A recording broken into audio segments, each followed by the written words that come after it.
Welcome to the Climate Hour. I'm your host, Bob Grove.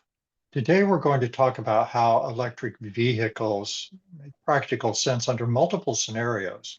Electric vehicles are really nothing new. A professor in the Netherlands built an electric car as far back as 1835, and a Scotsman named Robert Davidson built an electric train in 1838. Patents for the use of rails as conductors of electricity were granted in England in 1840 and in America in 1847. So electric vehicles have been out there for a long time. You might be surprised to know that through the early 1900s, electric cars actually outsold gas cars. This changed in 1913 with the introduction of Ford's cheap assembly line gas cars. However, electric trucks continued to dominate the market well into the 1920s, and electric trains, trams, trolleys, streetcars, all of those continued to be immensely popular until a partnership, National City Lines, and that was a partnership of General Motors, Firestone, and Standard Oil. National City Lines purchased most electric train networks across the country, tore them down, and replaced them with GM gas buses. This partnership was eventually convicted of conspiring to monopolize the sale of equipment and supplies. They were also prosecuted for conspiring to monopolize the provision of transportation services. Well, today's electric vehicles outperform gas vehicles on almost every front. A study at Michigan's Transportation Research Institute found that the average cost to operate an EV in the United States was $485 per year, $485. And compare that to an average cost of $1,117 to operate a gas vehicle. That's a 56% savings in EV operating costs. The US Department of Energy study found that scheduled maintenance on an average EV costs 6.1 cents per mile compared to a cost of 10.1 cents per mile for an average gas car. That's a 40% savings on EV maintenance. And our friends at the Union of Concerned Scientists report that over the lifetime of your car, the average emissions of an EV is 28 metric tons compared to a gas vehicle's 57 metric tons. That's a 51% reduction in EV greenhouse gas emissions. Electric vehicles now cost the same as equivalent gas-powered cars, and a single charge will take you the same distance as a single tank of gas. The Department of Energy's website, fueleconomy.gov, it shows that a 2023 Chevy Bolt EV has an average suggested retail price of $28,000 and gets the equivalent of 131 miles per gallon city and 109 miles per gallon highway. Let's face it, electric vehicles are cost-effective, healthy, and great for the planet. There's really no reason not to own one today. We're joined on Zoom by Chris Junker, Managing Director of Resilience, Clean Transportation, and Analytics at the Hawaii State Energy Office. Chris is responsible for the design and implementation of Hawaii's energy infrastructure, clean energy plans and policies, and the electrification of transportation. Under Chris's direction, the Hawaii State Energy Office has earned an Innovation Award from the National Association of Chief Information Officers for the development of a geospatial decision support system that provides state agencies with a common operating picture of critical infrastructure. Hi, Chris. Happy to be here. David Reichmuth is a senior scientist in the Clean Transportation Program at the Union of Concerned Scientists. His work focuses on analyzing new vehicle technologies and advocating for policies that support the increased electrification of transportation.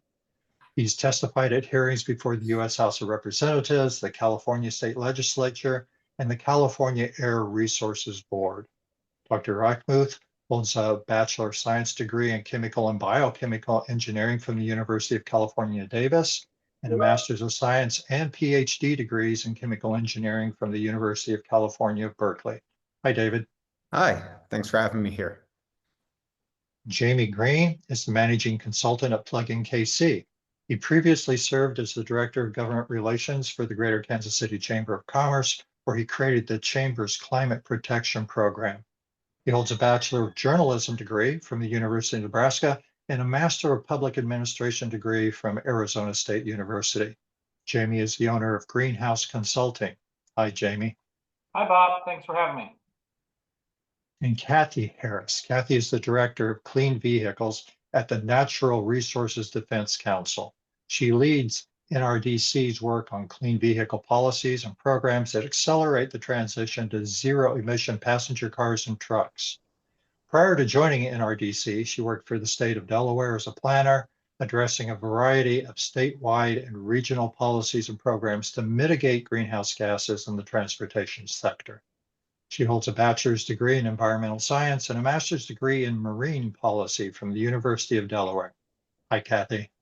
Hi, Bob. Thank you so much for having me. Thank you all for joining us today. David, let's start with you. Why are EVs needed to limit the damage of climate change? Yeah, I mean, EVs are a critical part of a solution to try to minimize the damage from climate change. And that's because in the US, transportation is the largest single sector for global warming emissions. And when you look at transportation, personal vehicles, the passenger cars and trucks and SUVs that many of us drive, that's the biggest source of emissions in transportation. So there's really no way to reduce global warming emissions from transportation and overall in the US without reducing greatly the emissions from personal transportation. And one way we can do that is electrification of vehicles. Now, I mean, a lower emission solution is walking, biking, public transit. But for a lot of people in the US, driving is a necessity right now. And when we've looked at the overall emissions, as you said earlier, the overall emissions from driving an EV, making and driving an EV, the lifetime emissions are half of a conventional gasoline vehicle.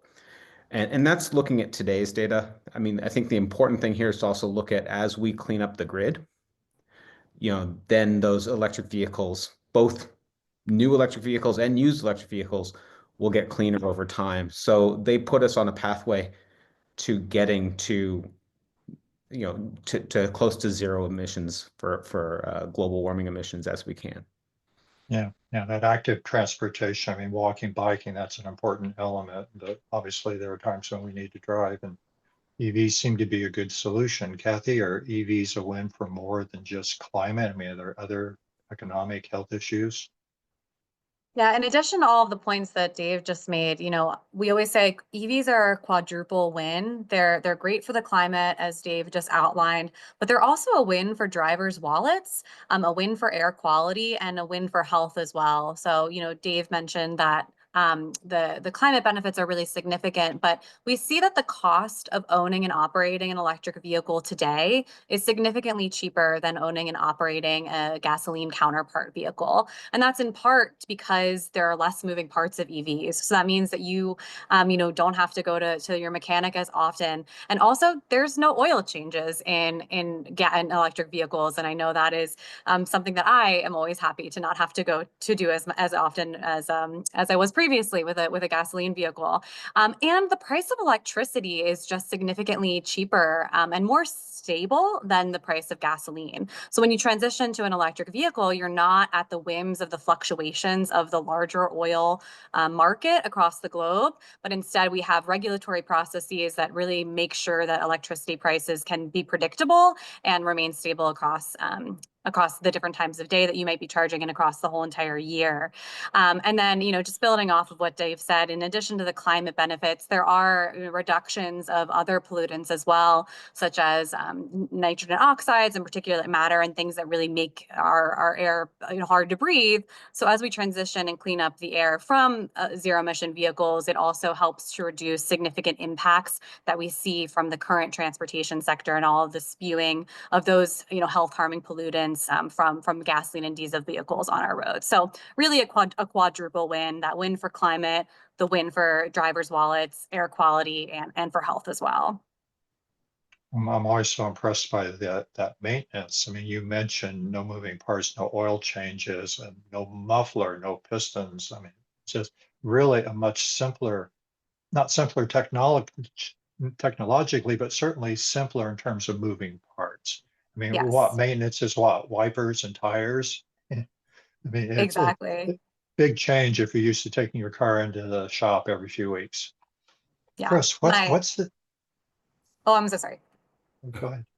I was gonna say, I think that it's you do a battery checkup every once in a while, and that's really it, as opposed to the more frequent needs to fix parts throughout a regular gasoline vehicle. Chris, what's EV adoption like in Hawaii? It's going great. And I think in listening to all the different advantages of going EV, I think that the message and coming out of Hawaii is really a great one.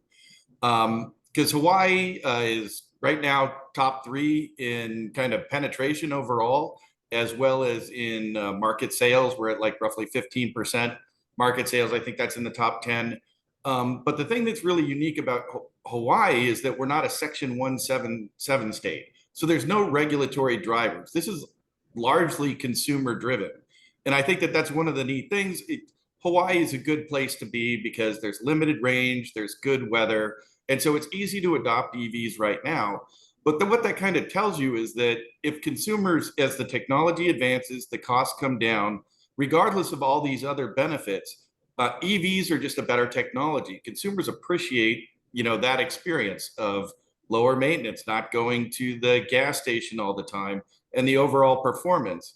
So when we look at Hawaii and we don't have any of those regulatory requirements, and we are one of the highest in terms of penetration as well as market sales, it just is a good signal that EVs are really a persistent trend that's going to continue over time, because this technology will improve, charging networks will get out there, and as they do, more and more people will simply adopt them because they're just a great technology. Do you have a rough feeling for numbers, ratio? I mean, percentage EVs to gas cars in Hawaii? Right now, our market share is around 15% of all sales is EVs. We're at around 3.2% of registration. So 3.2% of all vehicles registered in Hawaii are electric vehicles right now. So we're still in that early stages, but it's been rising quickly. It's good to know. I think the biggest challenge to EV adoption is public infrastructure. You mentioned that, Chris, charging stations, And maybe incentives to home charging. Yeah. I'll just to jump in really on that. That's one of the things for Hawaii that we're kind of lucky right now is our limited ranges, because while we're one of the top 3 in registrations in terms of percentages, we're the bottom 2 in terms of public EV charging relative to the number of EVs. We have roughly 47 EVs for every public charger. What we're getting by on right now is you can really single family, if you have the ability to simply trickle charge. I did it for a year after I got my EV. I'm able, with limited ranges, to be able to just plug into a wall outlet. But one of the things that we're really focusing on now is that'll take you only so far with the single family homeowners. And at some point, you need to provide that public charging to continue that penetration with those folks that are in multi-unit dwellings or renters, other people who do not have that kind of access to public charging. Yes, you do. Jamie, Kansas City, massive commuter metropolitan area. There's those long distances that Chris was just talking about. I understand that Kansas City's invested around $5 billion in EV infrastructure. What does that look like? Well, it's actually really interesting. So Panasonic is opening up a brand new battery plant here in Kansas City. That's $4 billion in investment. Clay Como, which is on the Missouri side. I know it's kind of strange. Kansas City's it's a bifurcated city, metro area, half in Kansas, half in Missouri. They're making the Ford E-Transit, which is hundreds of millions of dollars there. And then on the Kansas side, the Fairfax plant, GM is actually retooling their entire plant there to make the new Chevy Bolt. So yeah, you put all those numbers together, it's about $5 billion just here in the Kansas City metro area on EV and EV infrastructure.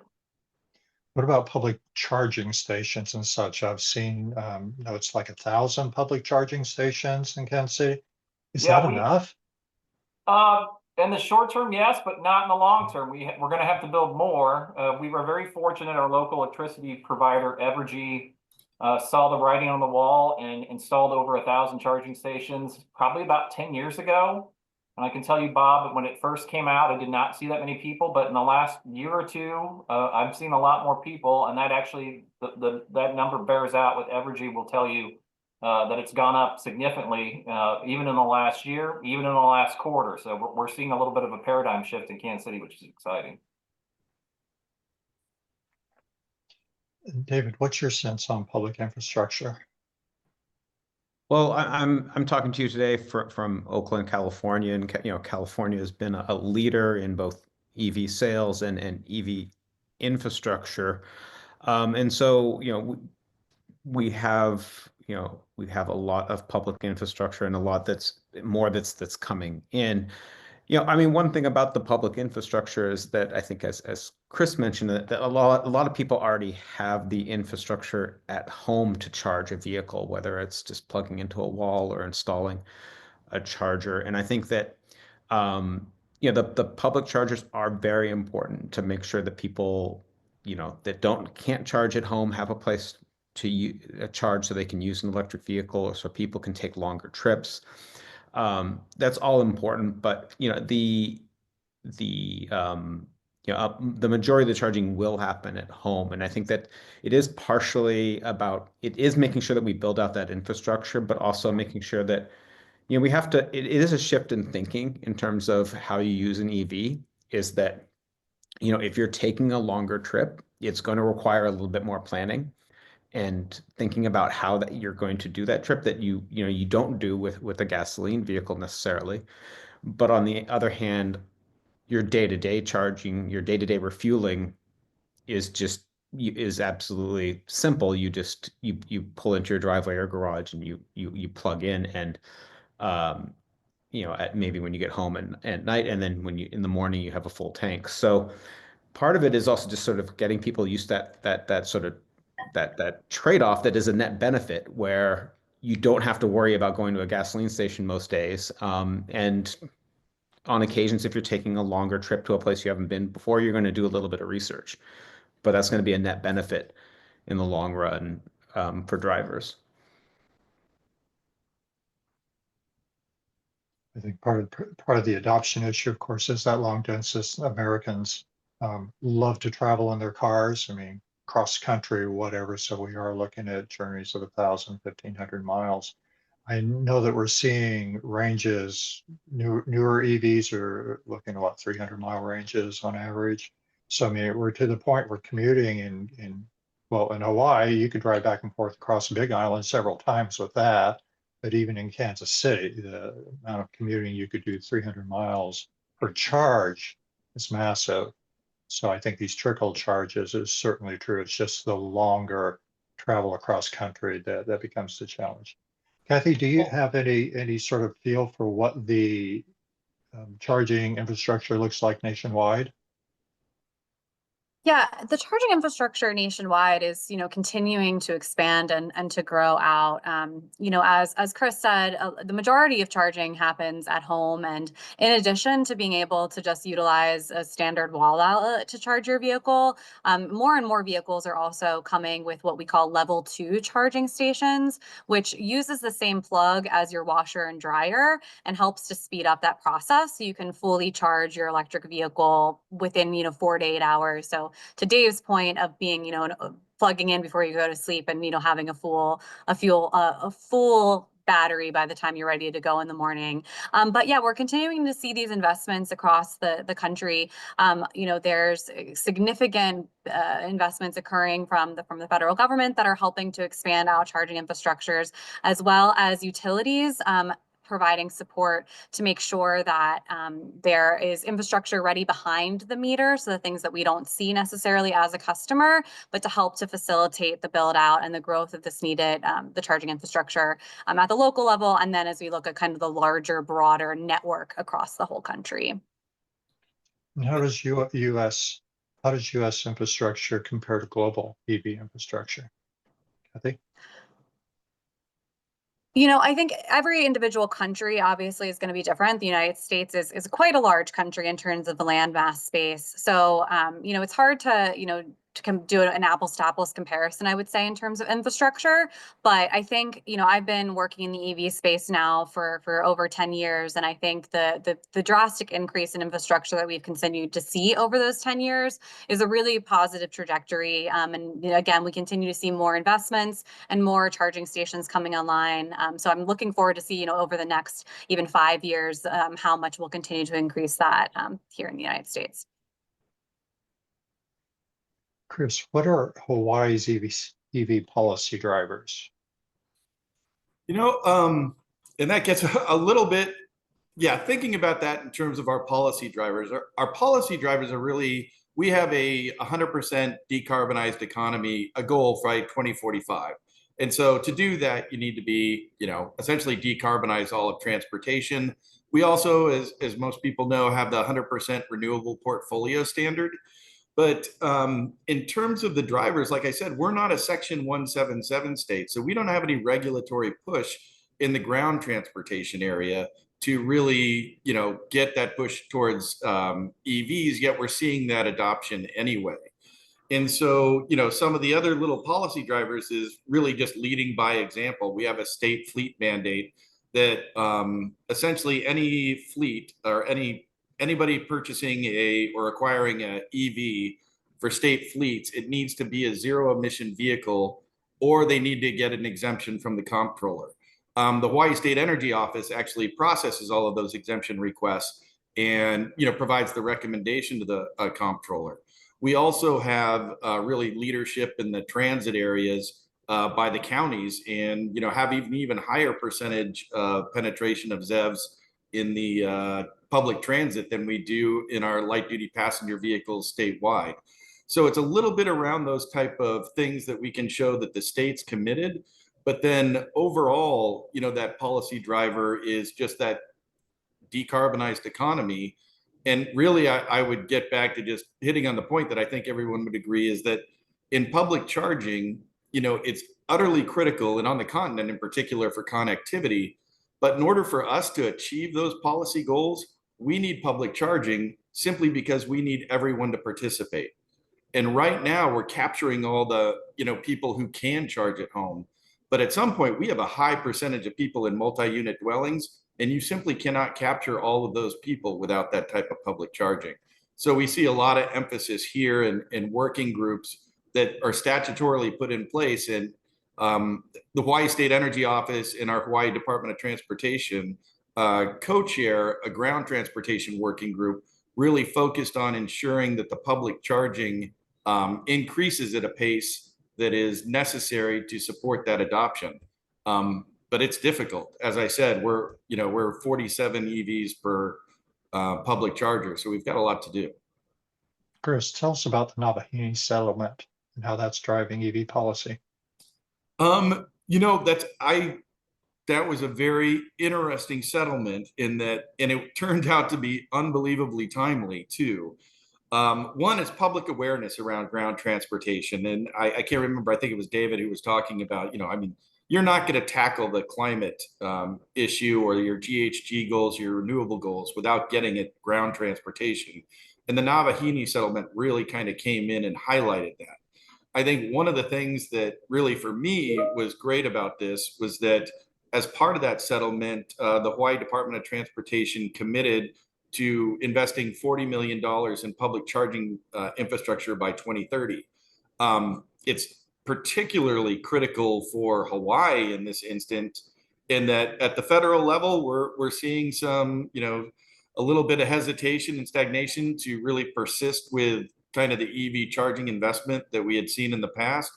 And unfortunately, also given a lot of the resiliency and other fire related efforts, we've seen the attention, rightfully so, by the utilities focusing on that, which de-emphasized, which puts EV charging a little bit on the back burners from the utility standpoint. So having the Navahini settlement in the near term, have that type of investment going at EV charging for public infrastructure is really helpful. I think an important thing about the Navahini settlement, and for those that aren't familiar with that, that was a group of young people that sued the state for loss of future loss of environment, something like that. I don't remember the It was- details. It was essentially because the state has aggressive goals, and we have the 225P, which is the net negative carbon economy. We have the 100% RPS. We have a lot of things that we have set out there as our goals. And the lawsuit was really focused on whether or not the state is making enough progress. I will say that a lot of the agencies have done a lot of good things. We've worked with HDOT on any number of things for alternative fuel corridors, getting charging infrastructure in place. And I think the fact that they were willing to come to the table and actually settle this lawsuit, to make those commitments, to do more, to achieve what is the state's statutory goals, was a really good thing. And I think part of the settlement was that the young people were actually brought to the table and they have a voice in what Yes. happens down the road. Yes. So I think that's a great example of grassroots activism and how young people can engage and make a difference. 100%. Yes. David, you're based in California. The phase out of gas powered cars. I know there were some rules in place. Maybe they're being challenged now. What's the current state of that? Yeah, so in California, through the Clean Air Act that was signed in the early 70s, gave California the ability to set rules for vehicle pollution that are more protective than the federal rules. And that was because of the state's long history with problems with air pollution from vehicles.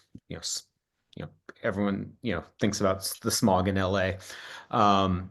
And through that, there's been a series of zero emission vehicle rules that have been enacted in the state, and that currently will take us to 2035. All new vehicles in the state must be a zero emission vehicle. And 20% of those can be plug-in hybrids, but the 80% of those vehicles would need to be fully electric and have no tailpipe emissions whatsoever. It's important to note that these are requirements on new vehicle sales, so it doesn't affect the vehicles that are already on the road, but it does mean that automakers have to bring an increasing number of new electric vehicles for sale in the state. And these policies have been really effective in giving car buyers in California more choices to go electric. And so we've had a history of having more options in the state. And that's driven, in part, that's driven higher sales of electric vehicles in California. And so in 2024, it was about 25% of all new vehicles in the state were an electric vehicle. So 1 out of 4 vehicles in California. And that, that requirement is going to go, and that is well ahead of what the requirement is right now. And so, the requirement's important though, because that is going to keep driving more options available in California so that people can choose a cleaner electric vehicle over a gasoline vehicle. You're listening to the Climate Hour. I'm your host, Bob Grove. We're speaking with Kathy Harris, Jamie Green, David Reichmuth, and Chris Yunker about how electric vehicles make sense under multiple scenarios. Jamie, what's your personal experience with EVs? I know you've been driving them for a long time. Yeah, my family has had EVs in our house since 2016. My wife got a Nissan Leaf and has loved it. She has a second one now, only because the first one was totaled by somebody else. It was not my wife's fault. So she loves the second Leaf too. And, in the Midwest, one of the things, I know range anxiety is an issue that a lot of people have. So she's got all electric. She takes to work, back. We use it on the weekends or trips. I have a plug-in hybrid. I've had plug-in hybrid since 2017. And the reason why I do that is that, I have a 92-year-old mother that lives way up in Nebraska, which is a ways from my house. And at the moment, there's not enough charging stations that I could feel confident I could get up there. But I am hoping, Bob, as the technology improves, as you talked about, and the ranges get better, and we build more charging stations, that my next car also will be an electric vehicle. Everybody that I know who has an electric vehicle loves it. They're fun to drive. They zip. You love how quiet it is. yes, about the weather. It gets really cold here in the winter and it gets really hot here in the summer, and we don't miss gas stations or waiting or any of that. So everybody I know, it's been great. We love it. And I'm paying about $1 per gallon cost equivalency here in Kansas City to fuel up our EVs, which is a lot less than I would for gasoline. Compared to what the current gas rate is. Yes, it is. Kathy, what about you? You drive an EV, I assume. What's your personal experience? So I actually live in New York City. So I use electrified transportation every day by taking the Excellent. subway, but do not personally own a vehicle. However, I will say I have successfully persuaded my parents to get an electric vehicle. They also have a Nissan Leaf. My mom was very hesitant to make the transition, but she was very persuaded by the cost benefits associated with driving electric. As I mentioned at the beginning of this podcast, she's one of the people who touts all the time the fact that she doesn't have to go to the mechanic anymore, and doesn't have to, stop and get gas, and can just plug in the Leaf at night when she gets home, and then it's ready when she gets ready to go out for her day the next day. So she really, really loves it. And whenever I'm home visiting my family, I love driving that car as well. What Jamie said, it's totally silent. I don't think people realize that. So one of my favorite things to do is actually when you pull up to a stop sign, or to a traffic light, turning off the radio, and you just hear nothing. You don't realize how loud gas cars are until you've sat in an EV. And I think it's it's actually a very calming experience too. And as Jamie said as well, then when you hit the accelerator to get through that light, once it turns green, it's unbeatable compared to what we're used to in a gasoline vehicle. The high torque acceleration of that electric engine is amazing. Yeah. Kathy, I think that's amazing that you don't own a car. I mean, that would be the ultimate for all of us in terms of cost saving and such, but that speaks to the mass transit you have available. Electric, I assume. I mean, New York, is most of that electrified now? What's the state of that? Yeah, the New York City subway system is all electrified, so it utilizes electricity. So again, very strong advocate for electric vehicles, but I'm very lucky that we also am still able to utilize an electric form of transportation every day. Obviously New York City is very unique compared to a lot of other metropolitan areas in the United States. And at NRDC, we also help to support the transition towards those other forms of decarbonization, like increasing funding for transit and zero emission transit, as well as considering opportunities to you think about walkable, bikeable cities, and helping to support like e-bikes and the ability of increasing bike lanes and things like that as well. So at NRDC, we really do take that holistic approach towards decarbonizing the transportation sector. So thinking about how we can move towards electric vehicles, but then also making sure that we're allowing for people the option to not be, needing to take a car everywhere they need to go. That's great. Jamie, I know they've done electric train streetcar in Kansas City recently. How's that going? Yeah, it's gone really well. Everything old is new again, Bob. I thought it was interesting in your open about, we used to have an extensive streetcar system in Kansas City. You'd have to be my parents' age or older to realize that. But you could take a streetcar all the way up to St. Joseph, which is 50 miles north of Kansas City. All that was torn out. We didn't have any. And then about 10 years ago, we started putting in the modern streetcar, which everybody should be familiar with. It's done so well, especially from the economic development part of it. All the buildup that's happened along that streetcar line, people are really excited to it, younger people especially. And it's being expanded. It's going to open up. The expanded part will open up here in the summer of 2025, which is great for us because we are a World Cup city next year. We're going to have to move a lot of people around in a lot of different ways, and the streetcar is part of that solution. Just a piece of trivia there. My grandfather lived in Kansas City. He was actually one of those old streetcar drivers back I before wish they I tore could them have out. seen it. It looks. There's clips up on YouTube that you can see what it used to look like. Yeah, and you still We see tore it all out. and you still see the tracks running down along War now. I mean, I think it's all hiking path now. Yep. David, how fast do you think the transition to EVs is going to go? I mean, are oil companies and automakers, are they working with us, or are they trying to slow things down? I mean, the transition, I mean, I think the thing here is that the transition to EVs, I think, is going to happen. If you look at what's happening in the US, if you look at what's happening elsewhere in the world, it's clear that is a transition that will happen.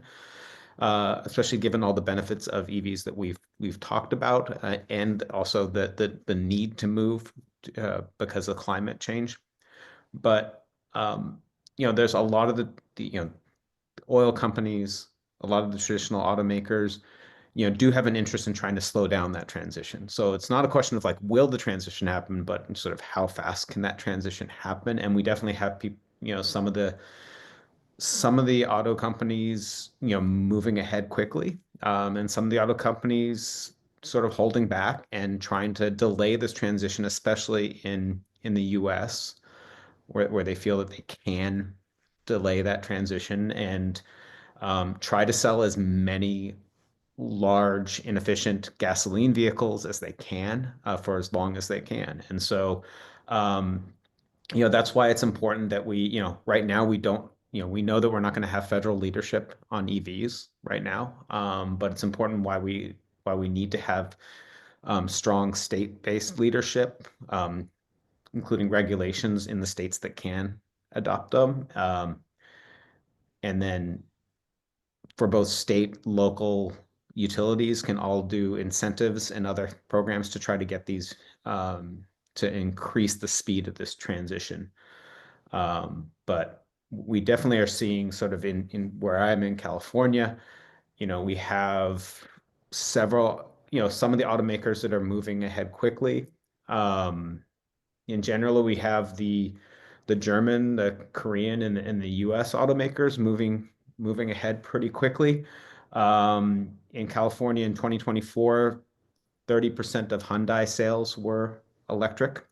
All the major German automakers were above 25% EV sales in California in 2024. The big three US automakers were between 15 and 25% sales in California for EV sales.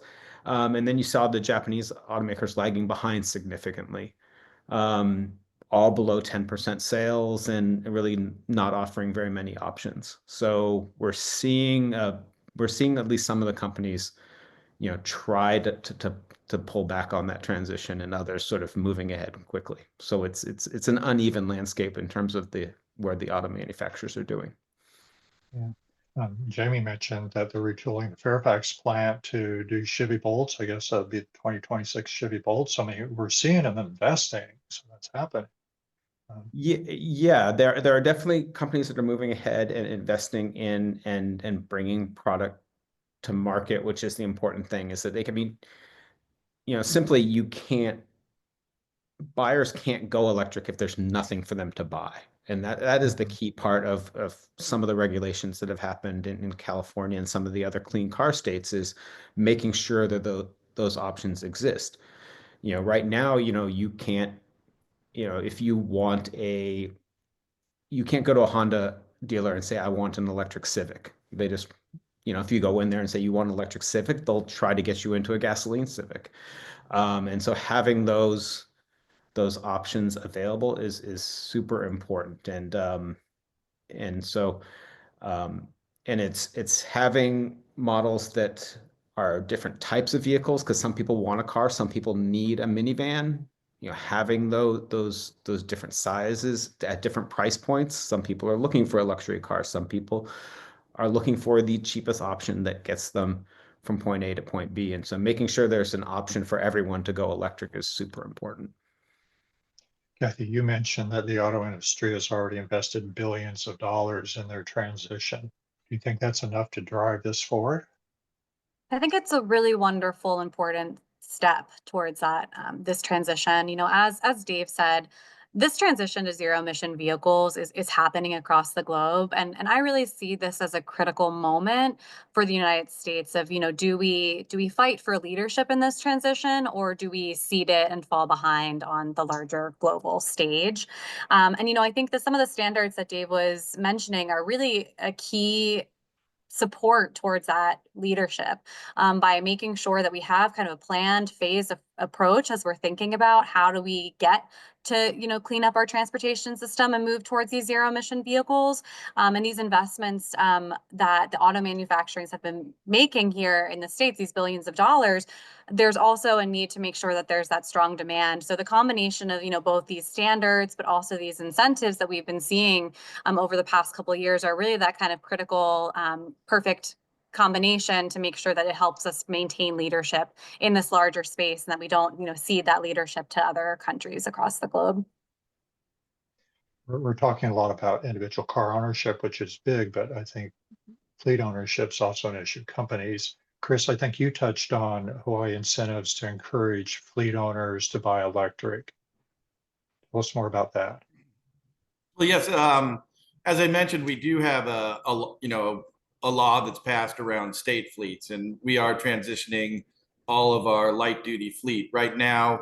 To do anything other than a zero emission vehicle for a passenger vehicle, you need an exemption to get a regular internal combustion engine.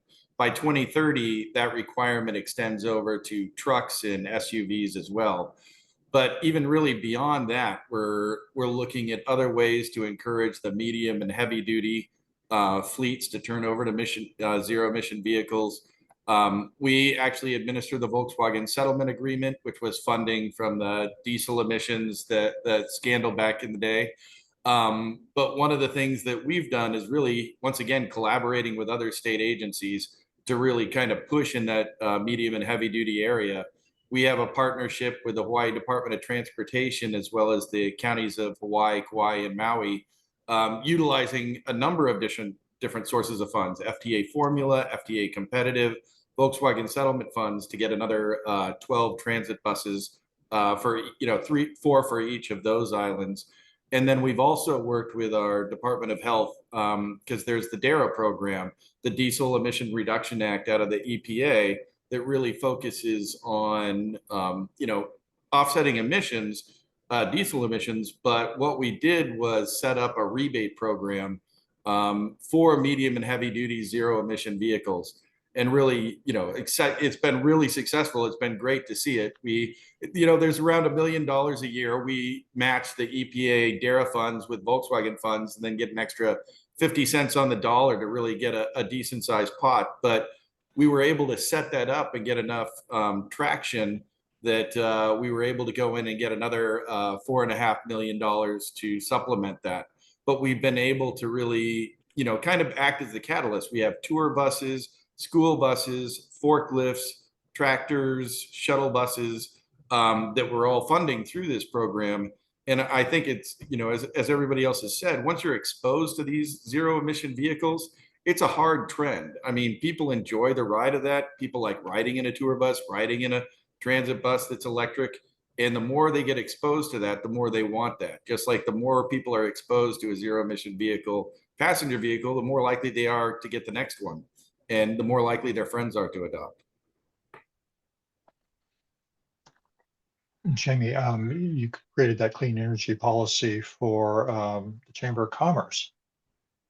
And you're also a transportation consultant. I wonder what your thoughts are on electric fleet ownership. Well, it's interesting. I feel like it's a really untapped reservoir, right? That we're really going to need it. I've seen some pretty thing. We actually, I just had a webinar. I had somebody on from Rivian. Rivian's been doing all that stuff with Amazon, but now just this year in 2025, now they're doing other people. Ben & Jerry's is actually going to use their trucks too. And that's half of it. You've got to have enough vehicles for the transit side to do it, but you also need enough charging stations to actually charge. If you're going to have fleets, you're going to need a lot of charging stations. So we've had some folks come in, Z-Trip here in town, which I'm sure Z-Trip is, a lot of people know about them. They just put in a ton of fast chargers here. It's happening, Bob. I would like it to happen faster than it is, but it's certainly something that, we need to do and need to keep on if we're going to make the climate goals that we all need to make. Bob, I forgot I was going to add one more thing, but Jamie kind of made me think about it. But one of the real issues around fleet is that kind of charging infrastructure. And, whether you're a private fleet or you're a state fleet, that capital upfront cost, it's a different dynamic than, your internal combustion engine because they already have their gas stations. We had actually worked with a number of folks, including our Hawaii Department of Transportation, who ended up going out and putting a contract in place along with, that any state agency and county agency can access that allows them to procure vehicles on a dollar per mile basis. And that includes the vehicle, any O&M and maintenance, as well as the charging and the electricity. So in a way, they're able to get that kind of variable rate and kind of address that upfront capital cost that causes so many fleets to kind of hesitate, because that first investment in that capital charging infrastructure really does serve as a significant barrier. But being able to use these different types of financial structures and contracts to kind of eliminate that barrier has been very helpful for us. Kathy, a lot of programs in place to encourage EVs right now. I mean, the current incentives can reduce ownership by what, $6,000, $7,000, Yeah. and also creating billions of dollars worth of new American manufacturing. Where do you see these programs going in the future? It's hard without having a crystal ball to know exactly what will be happening. But I think that what we can insist on, hearing all of Chris's wonderful stories from Hawaii is really uplifting. And I think that's a really wonderful example of where we need to continue to see state leadership. States across the country have, in additional to federal tax credits, a lot of states also have purchase incentives for electric vehicles and for charging stations themselves. So I think we're going to continue to see, a lot of these incentives continue to happen. A lot of that leadership might look more reliant on some of the states like Hawaii. But I think we're still going to continue to see this increasing demand because, as we've talked about, this transition's occurring. The upfront costs can be a barrier for some people, but once we eliminate that upfront cost through some of these purchase incentives, the benefits are, significant across the board in terms of total cost of ownership and just the ability to, drive smoothly and all of those other benefits we've talked about as well. So, again, I think this transition is going to continue to occur, and I think we might just need some states to step up and continue to, maybe take some of these great ideas that Chris has mentioned today and implement in their own states as well. We keep emphasizing states there, which brings us to the obvious question of our federal programs. The current administration is obviously reversing a lot of their positions on climate. I'm wondering how you think that's going to affect EV programming, Kathy. Yeah, so I think that, as I mentioned, the transition to EVs is occurring across the globe. And so I'll just reiterate, I really see this as a critical moment of do we be a leader in this space, or do we, cede it to others? And I think that a lot of the things that the federal government is looking at of bringing domestic manufacturing here to the US, increasing jobs, and also being a strong domestic manufacturing producer. A lot of those investments that we have right now, including through the Inflation Reduction Act, are actually helping to facilitate that. There's all of these tons of incentives that are bringing manufacturing back to the United States to help build the electric vehicles that we're seeing in demand. So, rolling back these measures would really be bad for all of us, and frankly, really only benefit oil companies. What we really need to be doing is looking at what the future is holding, and the future is zero emission vehicles. And how can we continue to incentivize that here in the United States to, again, become that leader in this space, as opposed to ceding it to other countries who are already, making these significant investments as well. Chris, how are the current administration's changes affecting Hawaii? That's a significant concern for us, as I kind of alluded to, and it was fortunate that the Navahine settlement provided $40 million to sort of keep the pressure on, getting that electric vehicle charging infrastructure in. I guess what I would, my recommendation to all the folks out there, like the states that are looking to, keep this,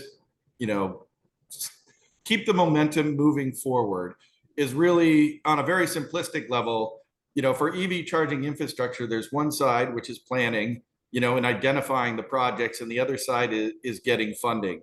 And in these sort of situations right now where funding may be a little bit limited, you can still go ahead and keep working. And that's what we're doing with stakeholders, to identify projects, to develop those projects, so that when funding does become available, you're able to move quickly on it. And I think that that's the one way to keep momentum going, is because this is a hard trend over time, as all the, people on the panel have said. And so funding will come at some point in time. And what you want to do is make sure that you have everything ready to go when it does. And that's really what we're doing a lot of in Hawaii, is just making sure that we continue to develop the projects. We continue to look forward and identify what we need. Where is the charging necessary for the multi-unit dwelling folks? We hear, we have resiliency things. We have 100% of our fleet is going to be zero emission vehicles. Well, the government has a lot of emergency response. So how do we charge those vehicles during, events, emergencies, lava flows, hurricanes, fires? And so we have a grant right now that we're working with our emergency management agency and Office of Homeland Security to identify locations, sites, and solutions so that we can charge those vehicles during events. So I guess even with the uncertainty on funding, there's still work that can be done that really positions us to move forward. Not many states have to plan for lava flows. Yeah. Yes. David, what about California? How's the shifts in federal administration affecting you? Well, I mean, of course, the California policy and what, the Trump administration has been saying are pretty diametrically opposed in terms of like where they want to go. But I mean, it's important that like there are limits to what the current administration can do to slow down progress on EVs. No matter what happens in the White House, we're not going back to a world without EVs. And so that remains. As others have mentioned, there has been an incredible investments, including federal investments in domestic manufacturing capacity. I mean, it really doesn't make sense to build the domestic manufacturing capacity, invest in it, and then take away the incentives that help drive the demand for those products. I mean, it's just it doesn't make sense to do that. That doesn't mean it won't happen, but it really doesn't make a whole lot of sense. And I mean, there is I think a concern here in that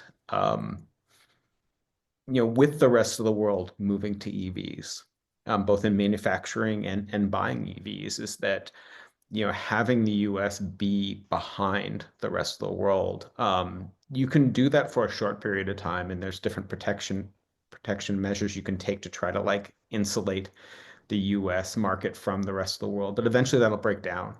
And when it does, it'll be really harmful for domestic manufacturing if we are significantly behind the rest of the world in terms of the technology and the capacity to make these vehicles.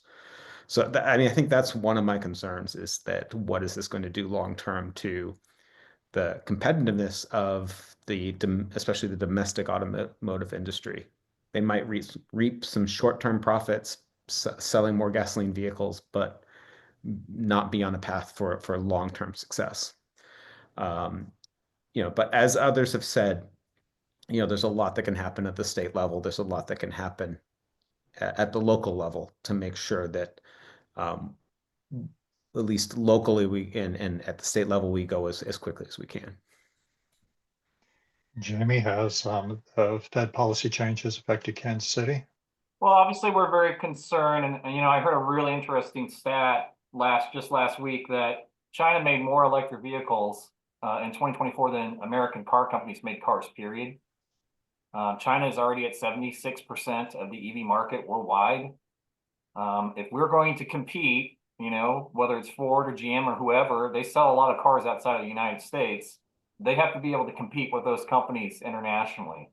And the rest of the world is still abiding by Paris climate to make those goals. And the rest of the world, EVs are a huge part of that. So, my glib line always is that the current administration cannot kill EVs. They just can kill American EV jobs. And is that something that we want to see them do? And the vast majority of these EV jobs, if you look at the statistics over, I think it's like 80% are in red districts. These are Republican-held districts that are benefiting greatly from these jobs. And so just from an economics point of view, Bob, it doesn't make sense. It doesn't make sense to do any of this, but we'll see what happens. Speaking of Chinese statistics, I just recently read that their public infrastructure, the charging stations, like 80% coverage in that country. So obviously they've invested a lot of money in infrastructure, which makes the sales understandable. I'd like to go around the room and just give each of you a chance to say something to our listeners. I mean, what do you want to tell our listeners about electric vehicles? Chris? I think it's, yeah, just what everyone was saying here is that EVs are a hard trend. And, I mean, you can put all the policies and politics aside and really just understand this is the direction things are going because this is a technology that works. It's what people want. And so regardless of what's going on, it's like these things, there's an opportunity for the US to be a leader in the marketplace. There's an opportunity for us to reduce GHG, but we should really just embrace that opportunity. That's what I think. That's it. David, what do you want to tell our listeners about electric vehicles? Yeah, I mean, on a personal level, I'm thinking about this from the transportation point of view. And, first, ideally people would look at like, do I need a car? Do I need an EV? Maybe I need maybe I can use public transportation. Maybe I need an e-bike. Maybe that will get me where I need to go. But if you are picking a new vehicle or looking at what used vehicle to get, if you can pick an electric vehicle, either a fully electric battery electric vehicle or a plug-in hybrid, that's going to be better for the environment. It's probably going to be cheaper to fuel as well. But regardless, whether you pick a gasoline vehicle or you pick an electric vehicle, also to look at the efficiency of that vehicle. A more efficient vehicle is going to have lower emissions and be lower to lower cost to refuel, whether it's gasoline or electric. So there's a lot of EV options out there. There's some that are more efficient, some that are less efficient. There's plenty of gasoline options out there too, if you can't go electric, but choosing the most efficient vehicle that does what you need it to do is going to be better for the environment and better for your pocketbook. Kathy, what do you want to say to our listeners about electric vehicles?